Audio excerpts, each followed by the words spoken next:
બોલો ક્યાંથી આવ્યા છો? વડોદરાથી. વડોદરાથી આવ્યા છો? હા. શું નામ તમારું? કપિલાબેન. કપિલાબેન. કોણ છે તમારા ઘરમાં? મારા છોકરાઓ છે એમ, નાના છોકરાના. મોઢા પર તમને કોને માર્યું છે આ બધું? આ વહુએ. વહુએ માર્યું છે? હા. આટલું બધું શું માર્યું? આ આંખો પર શું માર્યું છે? તવે છે. તબિયત માર્યા? હા. ગરમ?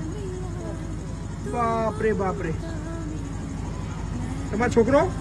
મારો છોકરો બી હતો. છોકરાએ ઘસરીને મને બાથરૂમ મેં રાખી અને પહેલાં તો ગોદરીને મેં કીધું મને તાવ આવે છે ને તો આજે હું મોડી ઉઠાશ ને પછી નાહી ધોઈ ને હું આજે રસોઈ નહીં કરું. તો કંઈ કમ નહીં કરે એમ કરીને ઠંડુ પાણી વેડી દીધું. તમારી પર સવારમાં? હા, સવારમાં ઠંડી ચેટલીને ને પછી મને ઘસરીને કાઢી મૂકી. કેટલા દિવસ છે તમે કાઢી મૂકીએ? 3 દિવસથી. આજે 3 દિવસથી ક્યાં હતા તમે? રોડ પર રહેતી હતી તો આ તો ફરિયાના છોકરાઓ જોઈ ને. બાપરે બાપરે. શું એ છોકરાનો ફોન નંબર છે? ના, મારી પાસે કશું નહીં. છોકરાનો વહુનો ફોન નંબર? કશું ફોન નંબર જ નહીં તમારા જોડે?